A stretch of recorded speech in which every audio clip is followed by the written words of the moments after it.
Yo, it's Elliot with Yo Elliot. You got strength questions. And I got your answer. Yo, Elliot.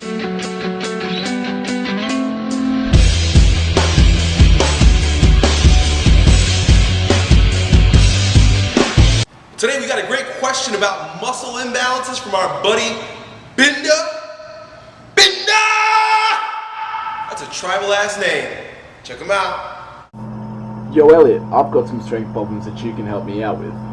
Firstly, I'd like to say thank you so much for all the help you provided for all of us at home, and we really appreciate it. It's great that you can do something like this for us, and I hope you can continue to do so. Anyway, I'm 17, I'm from Australia. I play rugby league and I hope to do so professionally. Now what I wanted your help with was the fact that I have uneven biceps. My right bicep is much bigger than my left, and I am right-handed, so I think a lot of my activities that I do would contribute to the size difference in them. I play the drums, so my right hand's going on the hi-hats the whole time, and I play guitar also. It's drumming all the time with my right hand. I think the sheer volume of the exercise that my right bicep is exposed to is what caused this size difference. Things that I've done to try and correct it.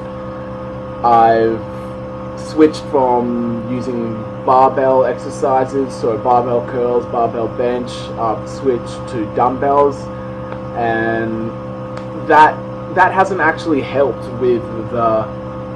Geez, my phone's going off beside me. It hasn't actually helped with the size of my biceps in relation to each other. I have put on a bit of mass, I've got a little bit bigger, but my left arm still remains proportionally smaller to my right arm. I think you might have experienced something similar when you injured your left bicep, and I would like to know what you did to overcome that, if you needed to, or what you think I should do, if I should continue doing what I am doing with my dumbbells, or if I should in fact train my left arm more to become bigger. I don't know, I don't want to throw myself more out of balance than I already am by taking things into my own hands without some good educated advice. So yeah, well, it's the right arm. Yeah, you can see the left arm is a fair bit smaller, so that's what I've got to work with. Thanks for your time anyway. Peace out. Alright, Binda, thanks for your question, brother man. Here's the situation. I would invite you to consider your performance before your aesthetics, especially since you want to be a professional rugby player. So that's going to mean that you're going to spend less time thinking about the size of your muscles and more time on how they're performing. So performance would go above aesthetics in your case. Granted that your goal really is to become a professional athlete and not a bodybuilder. If you're a bodybuilder, and there are a lot of bodybuilding YouTube stations with guys that are going to give you great answers about how to make your muscles peak and twist and contort and look balanced and look certain ways that are appealing to the eye. It's not what I'm into, it's not what I do. I offer you information on becoming the strongest version of yourself through strength and performance. So I'm going to invite you to come back into our fold, my friend, and consider your strength and performance.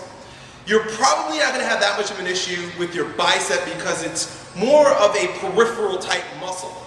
See, what happens is most of our muscle viruses, or the things that deteriorate our performance and create what are called faulty recruitment patterns, happen more proximally towards the center of our bodies. So what that means is that the strength of your core is going to express itself outwards. So to take it to a really far end of the spectrum, you're never going to talk about having a muscle imbalance in your fingers, right? It's like, that's silly, because it doesn't really affect much of what's going on. Well, your bicep is a little bit more distal than your shoulders or your neck. If you're like, I have a muscle imbalance in my neck and my shoulders, I'd say yes, that's going to fuck you up. If you have something going on, especially in your hips, the two areas that matter the most are your lumbar hip region, as well as your neck shoulder region, and the muscles that surround those particular areas. That's the muscular root of most muscle viruses. So if you've got something going on in those particular areas, they're going to screw up your performance. It's going to screw up your mechanics. You're going to have all types of faulty recruitment patterns that are going to to lead to poor performance and injury. If you take it one step further or move ourselves into our physiology beyond just the muscle tissue, we have to consider how the nervous system is functioning, how the nervous system is feeding energy or electricity out towards the muscle, right? So one of the things to consider with regard to how your central nervous system is speaking to the muscle is how the information is passing through the cerebral cortex and the spinal cord out into the peripheral nervous system. You know, the muscles, the electricity or nervous energy in your extremities. One thing to consider, and this is just very important for everyone to think about, do research on, and have it dealt with if you're really trying to improve your performance and become the strongest version of yourself and really maximize your physical strength and potential, is an atlas subluxation.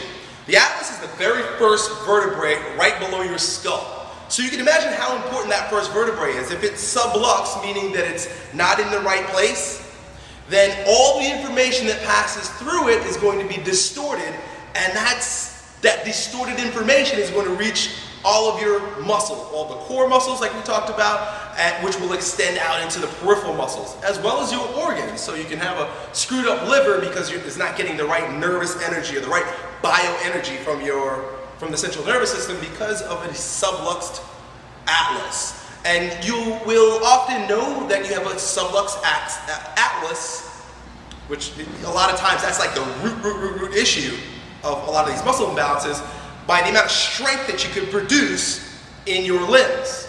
So for example, if you were to go to an expert, a chiropractor who's an expert in atlas orthogonal, or a NUCA practitioner, he would have you do some sort of test where he'd push down on both arms. The one that's a little bit weaker is going to be the one where it's getting a weak or poor feed. What he'll probably ask you to do also is to turn your head. Excuse me. That's the biggest problem with the new fucking gym, is like the ice cream man and the garbage man's always passing by. The old place, nothing, we're on a dead end. So anyway, the NUCA practitioner or the atlas orthogonal pro is gonna ask you to press both hands, and one's going to be weaker than the other. But then he's going to ask you to do something really strange. He's going to tell you to turn your head one way or the other.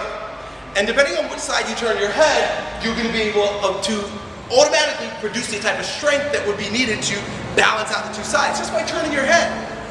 Very strange, right? Well, it shows you what side the atlas is subluxed to. And then what he's going to do is going to help bring that atlas, that vertebrae, back into balance so that you can get an even feed, an even nervous system feed throughout your entire nervous system into your muscles, and you can be a super strong, explosive beast on the field when you're playing rugby. You can knock the teeth and crap out of people and not give a shit about what your biceps look like. I hope that's helpful for you, brother. Keep sending me your questions, folks. I'll talk to you next week. Yo, Elliot.